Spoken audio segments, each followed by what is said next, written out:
folks that aren't able to join us tonight.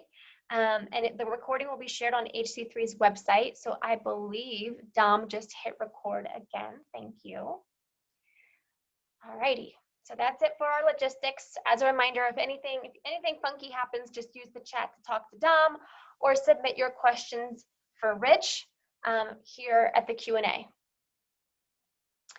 So, my name is Jess Hoover.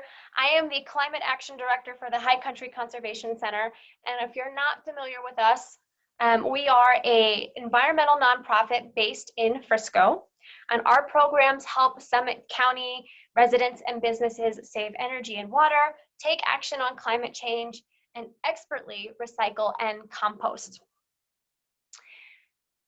So in 2018, we brought together stakeholders from across the whole community to develop a climate action plan for all of Summit County. As a community dependent on winter recreation, we felt responsible for doing our part to address the climate crisis. And we wanted to set a good example for the millions of visitors that we host each year. So our climate action plan sets goals to reduce carbon emissions in the county 50% by 2030 and 80% by 2050. And the Solarize Summit program helps us get to those goals. We also have a 100% renewable electricity goal for the county by 2035.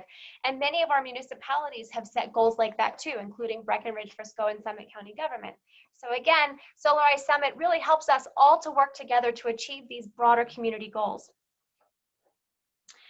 In addition to Solarize, we've also developed new sustainable building codes that prioritize energy efficiency, and we're just wrapping up an electric vehicle readiness plan full of strategies that will make it more convenient for residents and visitors to drive an electric vehicle in Summit County.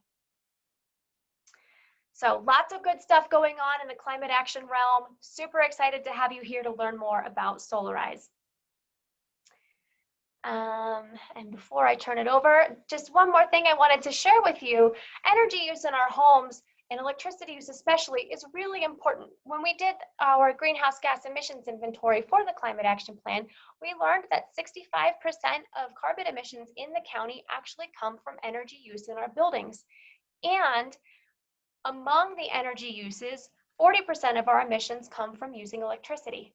So the more people that are able to install solar on their roofs, and the more we support Excel Energy installing more solar on its grid, the more we help to reduce carbon emissions in our community and across the state. So Solarize is really important, and renewable energy is really important for us. And we're really excited to have you learn more. So how does the Solarize program work? Rich is going to go into the details, but basically, we wanted to provide a really streamlined process for residents and businesses in the county who were interested in installing solar. So we worked and negotiated with a single solar installer, Active Energies Solar, to offer a discount to everyone who signs up for the program. And then some towns decided to chip in their own bonus rebates too.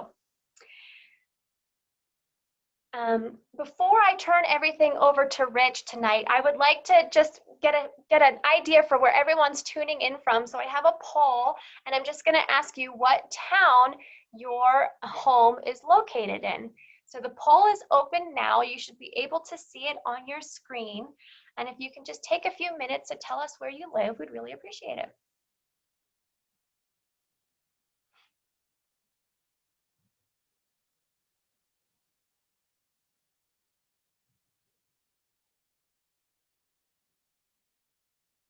That's great. Well, really excited to see all of you here. Thank you for participating. Okay, I'm just gonna put that away. All right, and now I'm going to turn things over to Rich. Rich is the owner of Active Energy Solar. He's gonna explain the basics of solar, how Solarize works, and answer all your burning, pressing questions. So with that, Rich, you can take it away. I need to unmute Rich. There you Is go. it? Okay, sorry about that. Technical difficulty. In my defense, my IT guy is 14 and he's not here. I just want to say thank you to Jess for the introduction and for everybody for being here this evening. Let me just do a quick little introduction. My name is Rich Klubine. I'm the owner of Active Energy Solar. We have been privileged to be a part of Solarize Summit since its inception in 2019. We partnered with High Country Conservation Center, all the towns in the county, Summit County, the last 2 years to install more than 850 kilowatts of solar in the Solarize program.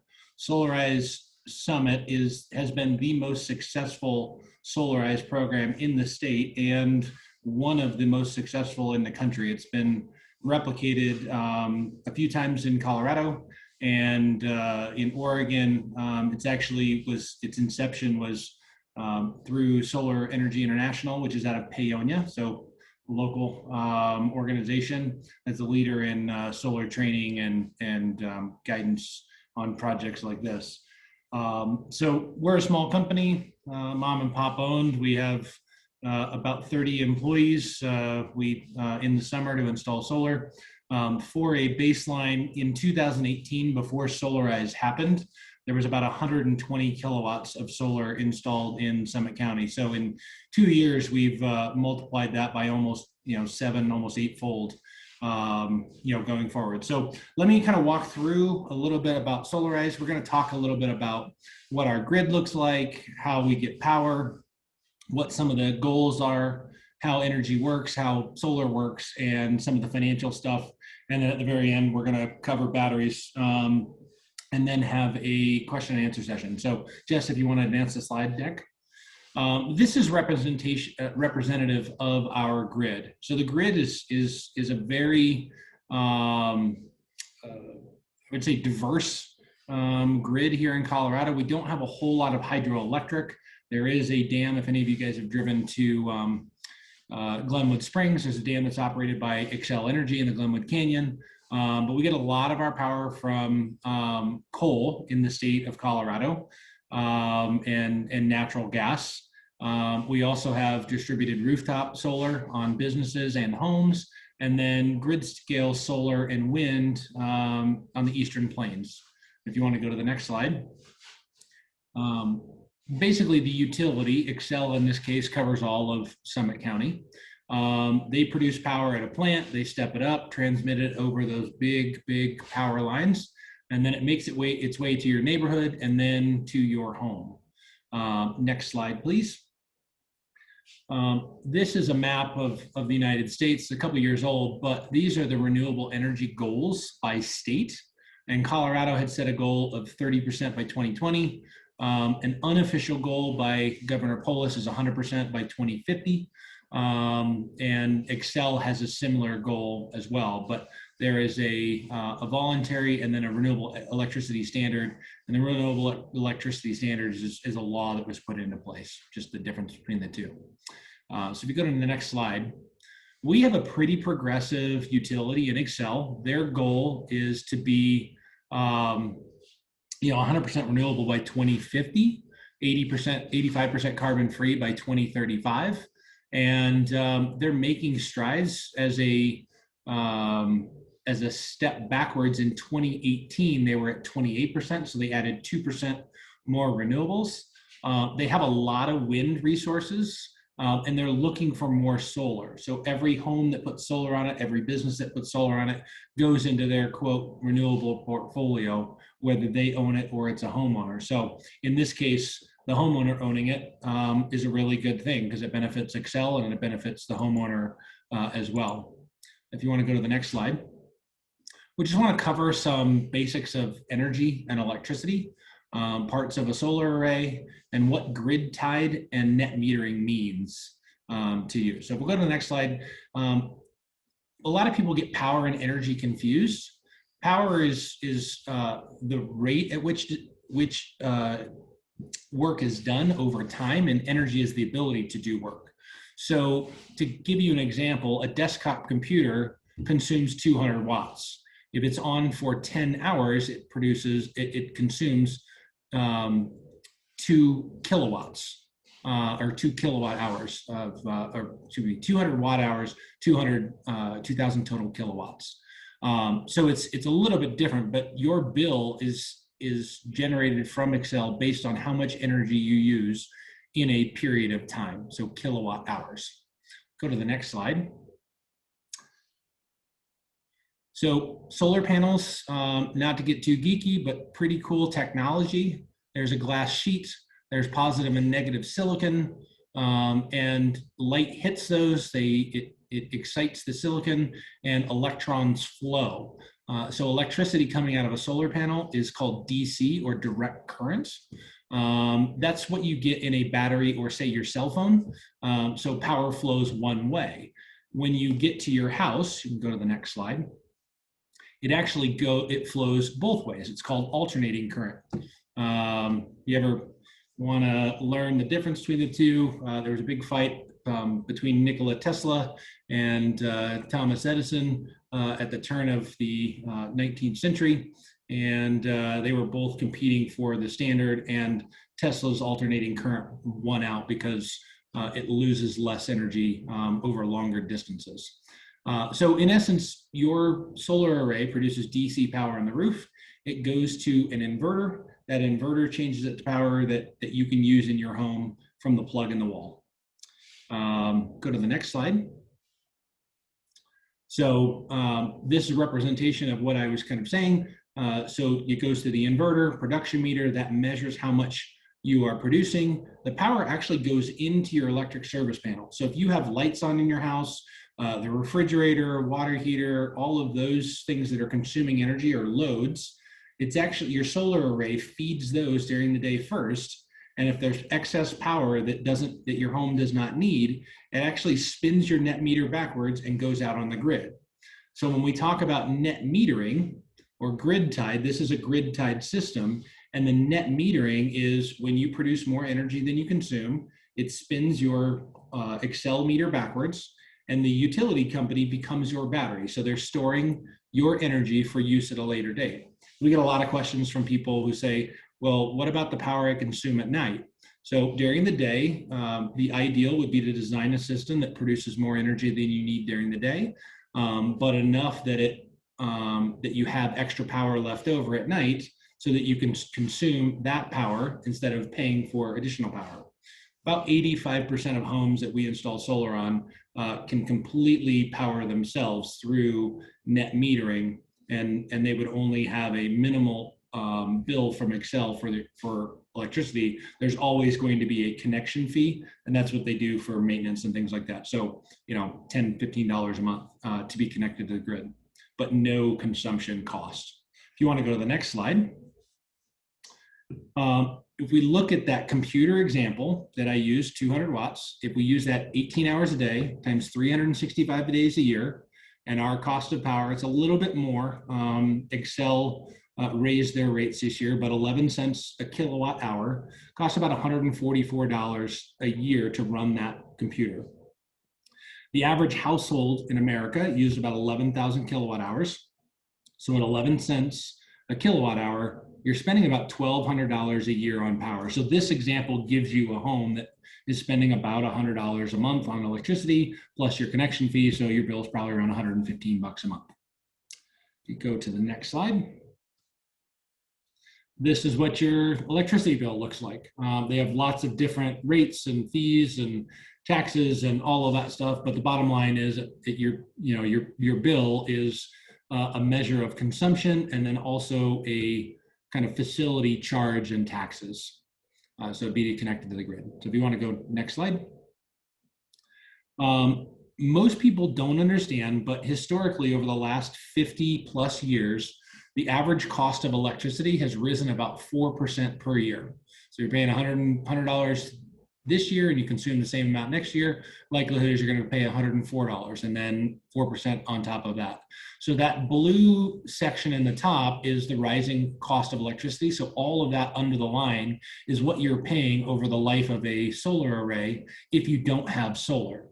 If your solar bill can offset all of your power needs, it would combine both the orange and the yellow graphs. But if we can't offset it, which sometimes happens in Summit County because we get a lot of snow, there's limited roof space and lots of architectural features. So, but like I said, generally about 85% of customers, we can get to a place where we can size the system to offset all of the usage. If you go to the next slide.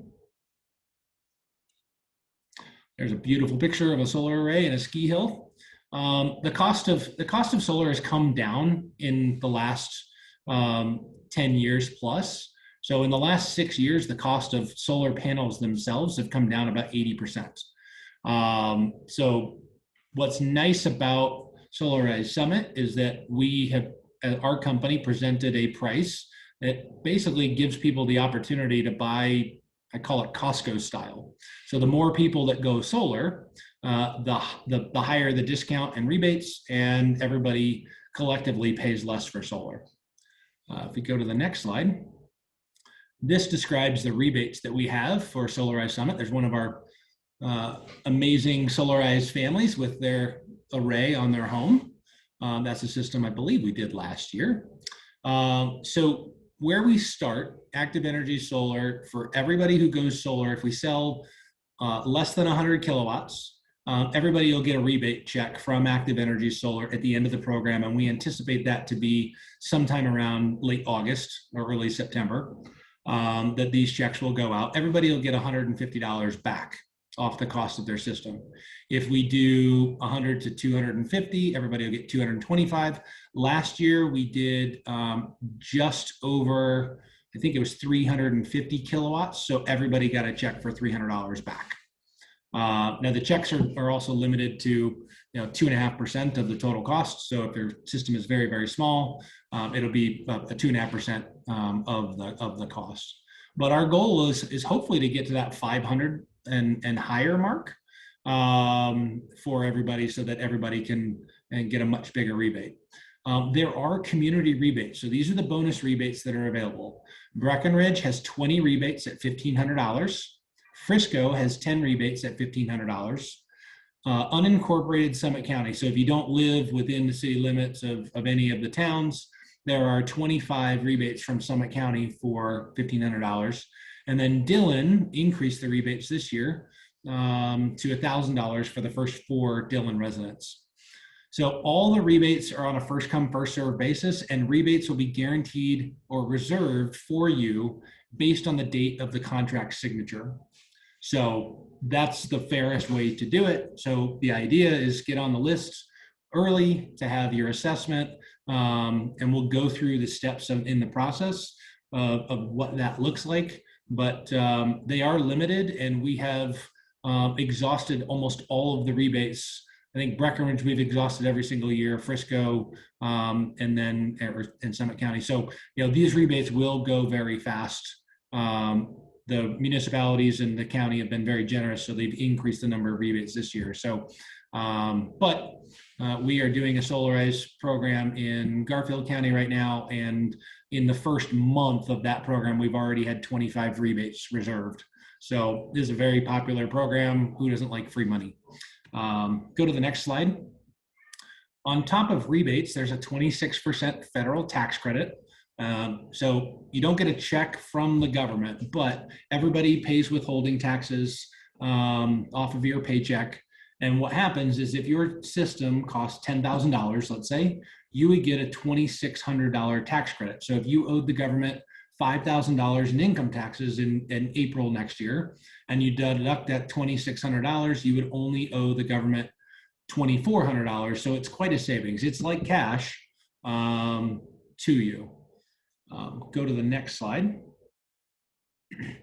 Here is the number crunch of what a kind of average size system. Our systems on average range between 6.5 and 8.5 kilowatts in size for residents, depending on what your energy consumption is. We are limited by Excel to 120% of your current 12-month consumption. So there's a limit on how big we can build your system based on what you used in the past. So this house would take 22 panels, and they would need basically a 6.82 kilowatt system. It would offset about 110% of their usage. based on the Solarize pricing, the system would have a gross cost of $22,165. If you were in those areas that had a $1,500 rebate, taking that off, plus if we were in the first tier right now of $150, if we get to where we were last year, everybody would get $300 and then the federal tax credit. And so the total cost of the system is about $15,000 and change. So you're saving, almost $8,000 off the cost of your solar array, $7,500 off the cost of your solar array. In this case, based on what the energy production is versus consumption, and the payback period, it's about a 9-year payback on a solar array. Solar arrays are warranted for production for at least 25 years. So it'd be like putting this money in the bank and getting a 9% return on your savings account. So you're making your money work for you and eliminating your electricity bill in the process and doing a good thing for the environment and our community as well. If we go to the next slide. Solar is probably, and I say probably, I guarantee it's the best home improvement project you can do, because you get the full value in terms of what solar, like the gross cost of solar. So if you add solar to your roof and it costs $20,000, you're not paying $20,000 for it, but it adds $20,000 of value to your house.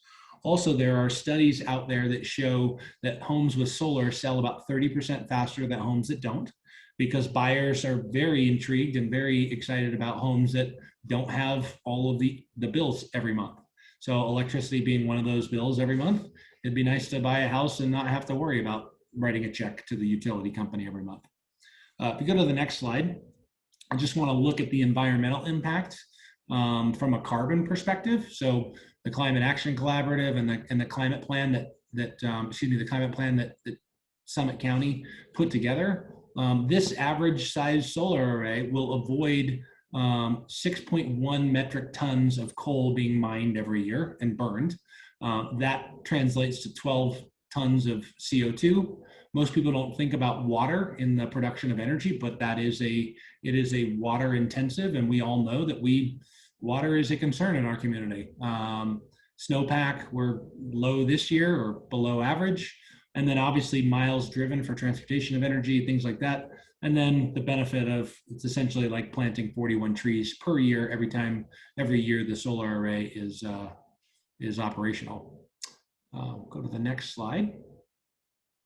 So this is the monitoring platform. It just shows you this is an example system of what SolarEdge will show you. You can actually download an app or go on the computer and pull up your solar array, whether you're on vacation in Florida or across the world. You can see what the solar production is at your house and what it's doing. So kind of cool, and it shows a history. So the longer your array is out, you can see year to year what the weather patterns are in the solar production of your site. Go to the next slide. This slide is in here to just remind everybody out there that solar is a part of the solution, but conservation and responsible energy use is another huge part. Our company, Active Energies, has committed to subsidize home energy audits, $100 of everybody's home energy audits to if they go solar. So to get your rebates, you have to get an energy audit. And what that energy audit entails is someone will come out to your home and they'll give you a report of things that you can do in your home to save money, whether that's improving your insulation, blinds on your windows, LED lighting, more efficient, furnaces. They'll give you a list of home improvements that you can make, some expensive, some very inexpensive, to save energy. So we don't want solar to be a Band-Aid and encourage people to use more power because they have it on their roof. We want them to be responsible users of energy, conserve energy, and go solar, and it helps twofold. Go to the next slide. So we've got a few slides on batteries, and the reason why we put these in there, batteries are becoming more and more economically viable. And as most people may have seen, you also have seen, outages on the grid. In Texas, we live in a kind of harsh climate, so people are interested in resiliency, not being without power for long periods of time. So I wanted to kind of go through the ins and outs of batteries, and feel free to throw your questions in the chat. Go on to the next slide. So battery provides storage during a utility outage. So in a net metered system without a battery, the grid becomes your source of battery power at night when the solar array is not producing. If the grid goes down, you can't access that power, and your solar array will not produce because it needs to see the grid or some type of energy source. When the grid goes down, the solar array and the inverter sees that there's no power from the grid. It'll actually flip a switch called a transfer switch inside a piece of equipment that we would install and kick on the battery system. So typically when the grid goes down, there's about a 5 to 10 second delay, and then the battery will kick in. Now keep in mind, without installing many batteries, a typical battery backup system would be for something called a critical loads panel. So there are critical loads, say, you go to the next slide, kind of walk through some of the critical loads that people have chosen to do. So in this example, this homeowner loses power a couple times a year, and they lose it for a day. So a 10 kilowatt battery, which is kind of the baseline battery, would give you power for a day if it was snowing or something like that. But basically, the loads that you would have are maybe kitchen outlets, a refrigerator, a microwave, some additional lights in your house, cable modem, those sorts of things. It does not power a whole lot. Whole home backup is very challenging to do because it requires a lot of power. So you have to decide which appliances and which things are important for you to have if the grid goes down. For most people, it's the power that will allow them to turn their thermostat power for, say, if they have natural gas heat or something like that. So anyway, just wanted to say you can power your whole house, but it's very cost prohibitive. So really, people choose what they want, and then how you use those loads is how long you'll have power. Go to the next slide. So with solar, you can install solar alone. You can install solar with a inverter that makes it battery ready, and that would allow you to add a battery and the control devices to add a battery in the future if battery prices fall, or if you go solar and don't choose the battery ready inverter, you would have to replace your inverter. So if you're thinking about doing batteries in the future, my recommendation is to pay the few $100 extra to get an inverter that has the capability to add a battery in the future. Batteries are available for the solar tax credit. We can talk about that as well. So you get a 26% federal tax credit on the battery if that's installed, and go from there. So next slide. So you got to remember that the value of a battery is only when the grid goes down. And right now, as our environment is, there's not a cost savings or an earnings over time. You may hear in places like California or Hawaii, where they don't have as consumer-friendly net metering laws. For example, in California, you have to put 4 kilowatt hours on the grid to get 1 back. So you only get 25% of the excess power that you put on the grid back, and they charge you time of use rates. So in California, a lot of people install batteries and then do self-consumption at night, where the cost of power is 25 or 30 cents a kilowatt hour versus 9 or 10 cents during the day. That is going to be a reality in the future. Excel is in certain situations allowing people to go with a time of use, but it is not super popular now. But the likelihood is it will go that way in the future. So, it's a decision and a conversation that we would love to have with each homeowner if you are interested in battery. Because for some people, battery makes sense. Other people, it doesn't quite make sense. So we want to give you the information for you to make an informed decision. Go to the next slide. There is a federal tax credit for solar storage, so for batteries. So if it's charged from your solar array, which these systems are, then yes, if you install a battery only for backup power without solar, you cannot claim the federal tax credit. So it's got to be with renewable energy. And there's some nuance, but the systems that we install are charged by the solar array, and therefore would qualify for the tax credit. Go to the next slide. And I think we are ready for Q&A. So Jess, I am under 30 minutes on my presentation. Hopefully there's lots of questions and we have time for people to get their questions answered. Thank you, everybody. Nice job, Rich. All right, so we're gonna open it up for Q&A. We did get a few questions already, so we'll start with those. And then if anybody else has questions that are coming in, you can put them in. And if you don't have questions, Dominique is going to post a link in the chat to our registration form. So if you're all set and you know you want to register for the program right now, she's going to get that link in the chat box. She just put it in there. So you can click on our SurveyMonkey link. That'll take you to the registration form. And filling out that registration form is what signs you up to have your free site assessment to start the process, so you can figure out, is this something that makes sense for me? Is this something that I want to do? So like I said, that is in the chat. Tons of questions coming in. This is really exciting. Okay, so a question about rebates available in Silverthorne. So the town of Silverthorne does not have those bonus rebates for its residents. However, you are able to get that discount from Active Energy Solar if you live in Silverthorne. Okay. Next question. Rich, does a solar array become less efficient over time? That is, if I buy a solar array, how much will it decline in, say, efficiency if I sell my house later? That's a great question. The answer is yes, but it's not as much as people think. So not to get too technical, but there's something called light-induced degradation. And I want to use an example for you. So if you have a car that has a black dash and you put it in the garage, in 10 years, it's still going to be black. But if you park it outside in the hot sun, eventually it's going to start fading and turn to gray. That's what happens to solar panels. They're designed to be in the sun. So they do lose a little bit of efficiency. So that's called light-induced degradation.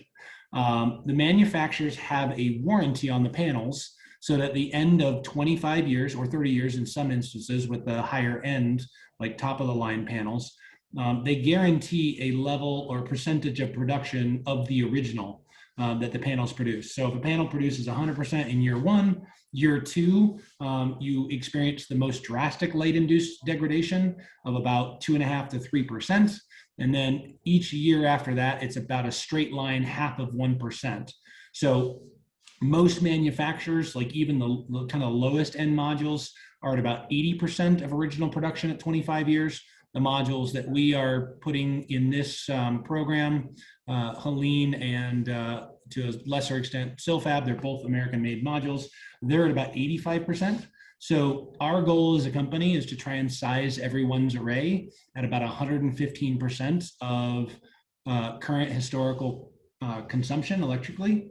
And therefore, if your usage does not change, and generally speaking, most people's usage declines over time, because with a home, you're replacing appliances like the refrigerator that's been there 20 years with an Energy Star appliance that may use a third less power. So generally speaking, if your consumption stays the same or decreases a little bit, if we size the system right at about 115%, you should theoretically not have a power bill for the entire life of the array.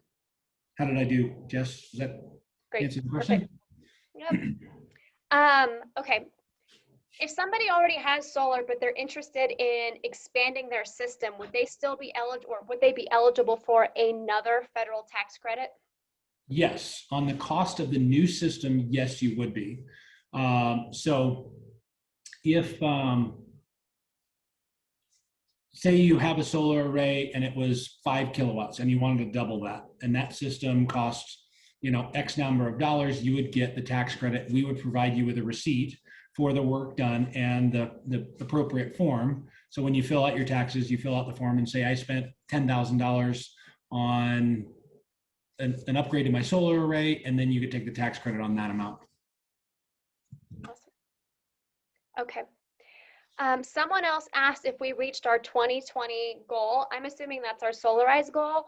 We did not, unfortunately, and that we're attributing it to COVID. So we're really hoping that things ramp back up again this year, that people have some pent-up excitement, and that we hit our goal this year, and that we use up all our rebates. It's always our goal to give out all the money that we have set aside for the program each year. So it was slightly less. We couldn't do the type of community engagement.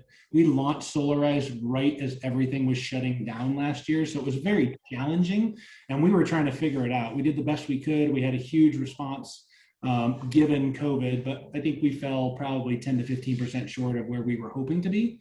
So we're hoping that there's a little pent up demand and excitement to do it this year, and we're much better prepared in a kind of post-COVID, current COVID world.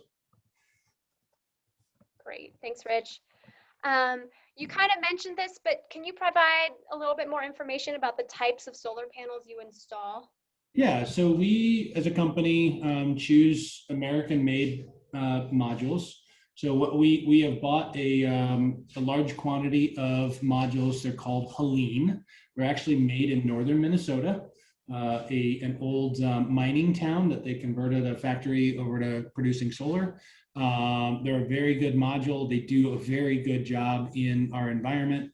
Like I said, American made. And then we have another panel called Silfab that we use. And then if someone wants to pay a little bit more, they can get access to LG modules. You probably heard of them. They make washers and dryers and TVs and all kinds of things. And then Solaria is our kind of top of the line module. So depending on what your needs are, the more expensive, like kind of top of the line modules tend to be a little bit more energy dense. So you get more power in per square foot on your roof. Most people get by with the Helenes. We view those as a standard plus panel versus a premium. So they're very, very good modules. Wonderful, thank you. Someone asked Rich if there are payment plans available. Absolutely. So I think last year, about half of the systems we installed, folks got a loan for solar. And I believe that about 95% of the people who go with a loan pay less than their current utility bill. So let me repeat that again. So you can trade in your electricity bill and save a few dollars a month, even if you get a loan and pay no money out of pocket. So there are payment plans. It's essentially, instead of writing a check to Excel, you're writing a check to the lender. So that is definitely a possibility. Right. And then a few questions about roofs. If a roof needs replacement, what do you need to do if you need to replace your roof? Well, let me ask this in two parts. If you have a roof that needs to be replaced, can you install solar? Yes. We would recommend that you replace the roof at the same time of doing solar. And we work with many different roofing companies. We can give you some suggestions on roofing companies to work with. But we would install the solar in conjunction with the roof replacement. So they typically take your roof off and then put down ice and water shield. We would come in and install the mounting feet. They would finish the roof installation, and then we would come back and finish installing your solar. So you have an integrated mounting that's fully waterproofed in the new roof. And then what happens if someone has the solar panels and then they need to replace their roof in the future? How does it work with taking the panels off and reinstalling them? And what does that cost? Yeah, so that's a big question. And we get calls from insurance companies all the time based on how we price it. So we just basically do time and materials. So the average home, if we have to take off the solar panels and reinstall it, it's about $1,500 to $2,000, depending on the size of the system. But we're just recouping our costs for the mounting materials and our labor. We don't mark it up. We view it as if we install your solar array, we're entering in a relationship with you guys for 20, 25 years, as long as you have the solar on your roof. So it's a benefit that we offer to homeowners. So if you install a solar array and then 5 years down the road, you need a new roof, we will work with you and price it accordingly based on what it actually costs us to take it off and reinstall. Does it matter if someone has a metal roof? No, not at all. So metal roofs, we have non-penetrating roof mounts for, say, a standing seam metal roof, and then other folks have corrugated roofs. So there's different types of mounting products. Some are non-penetrating, some are penetrating for metal. And what I will say is penetrating systems, whether it's asphalt, metal, tile, wood shake, all of the above.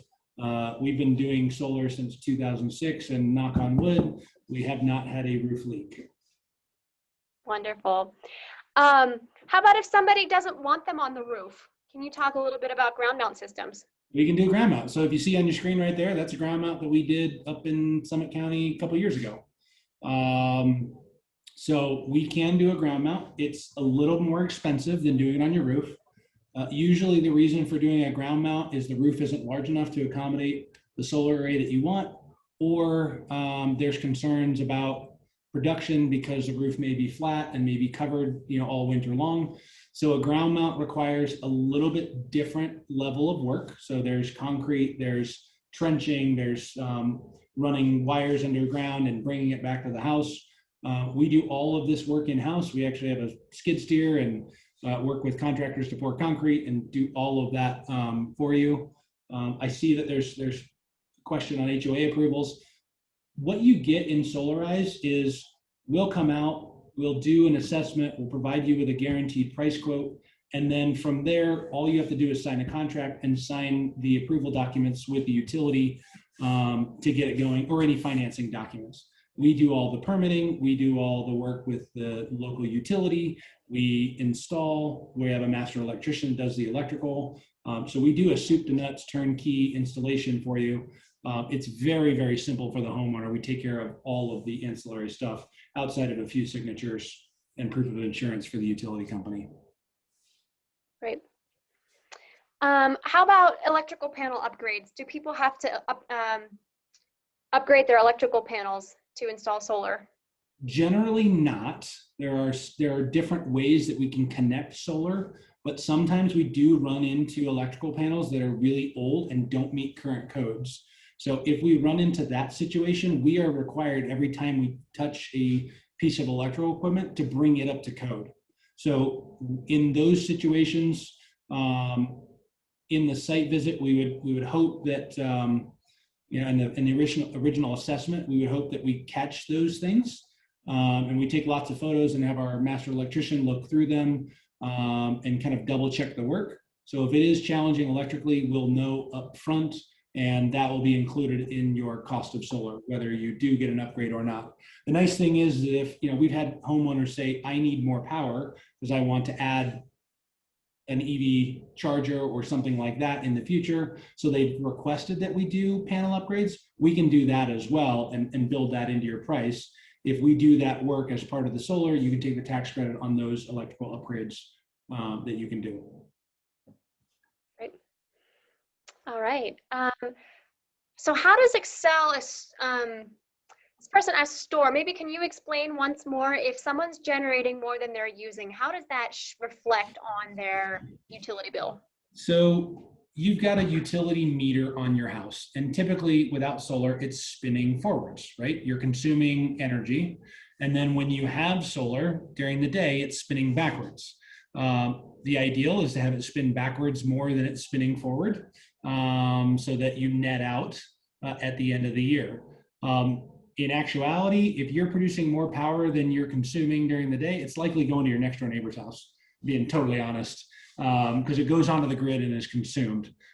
Basically, they keep track of it numerically or digitally on what is produced and then what is consumed. So the electrons are being consumed by someone on the grid when they're being produced. It's not like they put a battery outside your house and you get those electrons. They're giving you a digital credit for the power that you're overproducing, and then you get that back netted out. So hopefully that answers the question. Great. Thank you. Let's see. Could you briefly explain the tax credit one more time? Sure. So it's like cash. So when you file when you make money with the government, right, you pay taxes on what you earn. So assuming at the end of the year, and we're getting close to tax season, you file your taxes and you owe the federal government $5,000 in income tax. If you had installed solar last year at a cost of $10,000 for a solar array, your federal tax credit would have been $2,600. So if you owe the government $5,000 and you have a tax credit of $2,600, 5,000 minus 2,600 is 2,400. So your bill to the government is only $2,400. If you had withheld money, right, you would get a refund back, but that's just, it's the math. So you deduct your tax liability by the 26% of the cost of solar. Great. Okay. So on a system, Rich, what kind of maintenance is required and what is the typical maintenance cost over the years? That's the great thing about solar PV. There really isn't any maintenance. You can choose to use a snow rake. Plastic is preferable. Don't use metal. If you want to pull snow off the panels, if you can reach them, be safe. Nobody wants to fall off a roof. But so other than rinsing them off with water if they get dusty, like on my house, I typically use my hose and spray them off with water in early spring and then maybe once in the summer because we do get a little bit of dust. That'll improve production by about 0.5 to 1%. So not much, but typically our late afternoon rain showers tend to clean the panels themselves. And we get production better there. There isn't really, they just sit there and collect sunlight. It's not like solar water heaters where there's pumps and water and fluids flowing through. There really isn't any upkeep. It's wires that electrons flow through and solar panels that sit and grab sunlight. If there is any type of warranty maintenance, SolarEdge, the company that we use for inverters, actually pay us to replace anything that is covered under warranty. So if you have a faulty part, and typically if something does fail, it's less than 1%, it fails in the first 12 to 18 months, they will pay us and give us the equipment to come out and replace it, and there's no cost to you. The monitoring is free. We advise homeowners to check their system once a week. We are adding 200 to 300 solar arrays to our monitoring platform every single year. So we don't check them on a daily basis, but we do get alerts if there are big issues. So we advise our homeowners to check it on themselves, reach out to us, and about 80% of any kind of maintenance we can do remotely over the internet with the monitoring platforms. Great. I just want to make a note for everyone that Dominique is answering some, for us, easier questions in the Q&A. So make sure you check out the answered box there and see if she's responded to your question by typing an answer. Rich, you mentioned snow and pulling snow off panels. Can snow damage your solar array? So these solar panels, let me just kind of give a story. I don't know if everybody remembers that big hailstorm that shut down the Colorado Mills Mall a few years ago. Our company started in 2006 with the founders in the Boulder area, and we had 5 or 6 arrays located around there. We were asked by the insurance company to pull the solar arrays off and reinstall because the roofs were damaged so badly. The solar panels took hail strikes at, I think they're rated for a 1-inch hail strike at over 100 miles an hour. So they're very, very durable, and then rated at 5,000 pascals, which is about 8 feet of snow on the solar panels without stressing them too much. So if you have a flat roof, we recommend that you get somebody to clear them off if your roof pitch is fairly shallow. If it's steeper, generally speaking, 26 degrees or more, so that's a 512 pitch. We get a lot of sunshine, the panels are black, they tend to heat up, and snow will kind of naturally shed off of the panels. Hopefully that. So what is an optimum roof slope for panels? The optimum roof slope is our longitudinal degree. So we're at 39 degrees north. So an ideal roof slope would be 39 degrees, but snow sheds above a 512 pitch. My house is just below that. It's a 412, it's a 22 degree pitch. And so snow tends to sit on mine a little bit longer. So if we have 4 or 5 days of sunshine and no snow, my solar array will naturally clear itself because I have black panels just like the ones in this photo. So typically snow will build up at the bottom of the panels because it'll hit the roof, whether it's asphalt, and kind of sit there. But over time, it'll self-clear for the most part. So I had a question about the number crunch that we did. That was residential. So for business, how does the payback period differ? It's half. And the reason for that is business owners and commercial systems have something that's a bonus. So if you're a business owner, you know about depreciation. So if you buy a vehicle, you can depreciate it over, its expected lifespan. Solar, through the tax law that was passed 10, 15 years ago and has been extended, solar qualifies for what's called rapid depreciation. So you can depreciate your solar asset over a 5-year period. So you can take it all in year one, or you can split it out over 5 years equally, but you get to depreciate the system. So it's almost equivalent to the same benefit of the 26% federal tax credit. A lot of it depends on what your individual corporate tax rate is and what you're paying tax on. But I put a solar array on my business, on my roof in Eaglevale, and my payback for that array is 3.5 years. So that I've been through that and depreciated it and all of that. So it's even better if you have a business in a commercial location. It's more than a no-brainer to go solar because you get that extra bonus.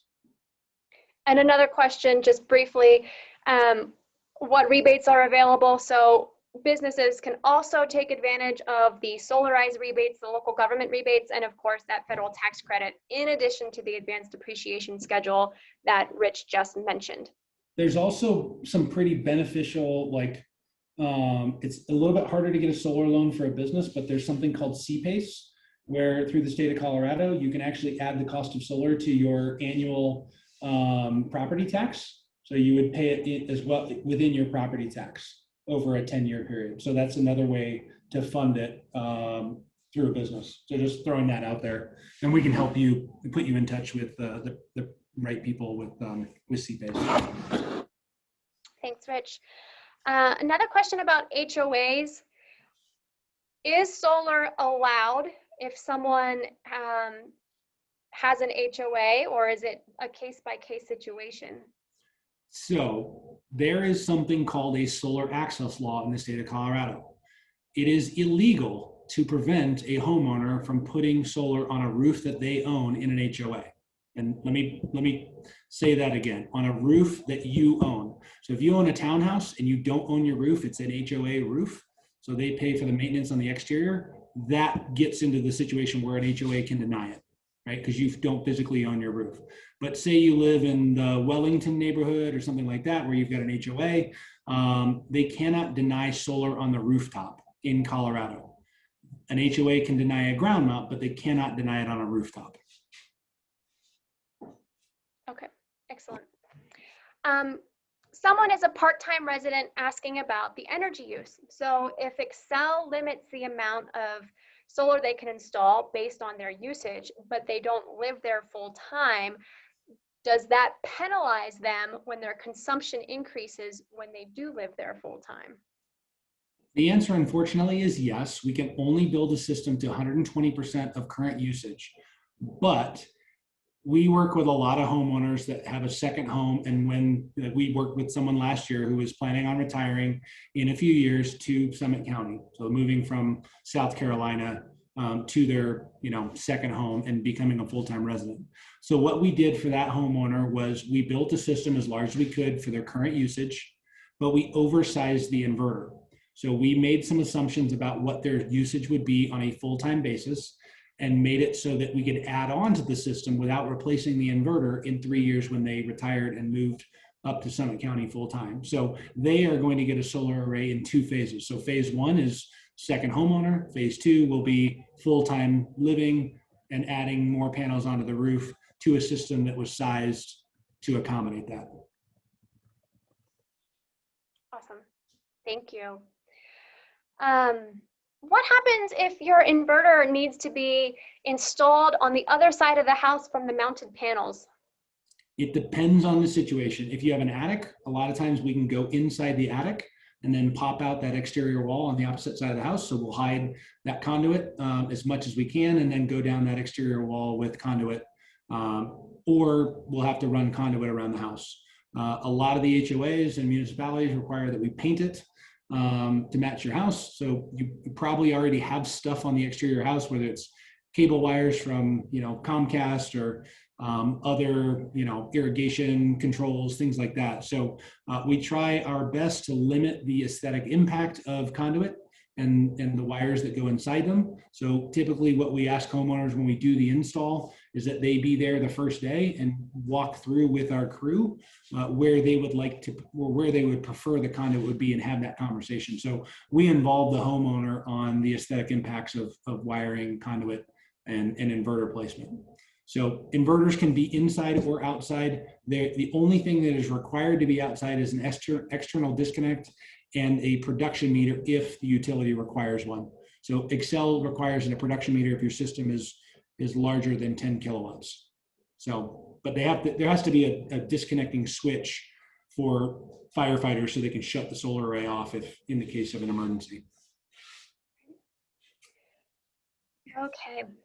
All right, we just have 2 more questions. We're doing great on time. Another roof question. Can installing solar increase the longevity of a roof? Yes. So we put solar on the areas that get the most sun. So south-facing roofs. Typically, if you look at a roof, the south-facing roof wears out many years sooner than the north-facing roof because it gets more sunshine. The sun is a very, I would say, caustic environmental impacts on asphalt and other roofs. So if we put solar over the top of your roof will be cooler. So you'll transfer less heat into your attic because we're trying to capture the sun. So we put it in all the areas that are most affected. So typically, it can extend the life of a roof when solar does go on. Right. Okay, and we've talked about net metering, but I just want to clear this up. Can you bank excess power produced over power used on an annual basis? Yes. So Excel gives you the option. There's 2 options, right? So you can be netted out at the end of the year, or you can have it roll over indefinitely. So you get that choice. You can choose to have it roll over indefinitely, and then later on choose to be netted out,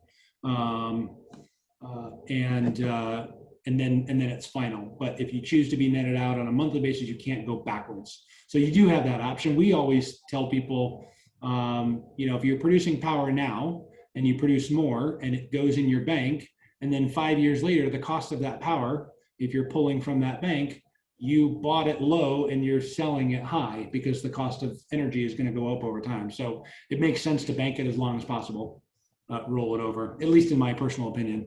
Depends on what the personal preferences of the homeowner, but yeah, you can roll it over. Great. All right, and someone just asked how many BREC rebates are still available. I believe we still have about 15 available. And so after tonight's presentation, I just realized the registration link is live.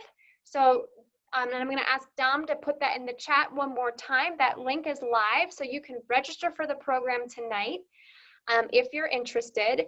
And it is based on contract signing date. So encourage you to, if you're interested, sign up tonight, get your assessment scheduled, and then if you want to move forward, don't hesitate to sign your contract because those rebates are offered on a first come, first served basis. So the last thing that I want to say in kind of closing is the process. So we do a site assessment, we provide you with a proposal.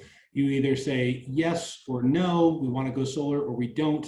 There is no commitment until you sign a contract.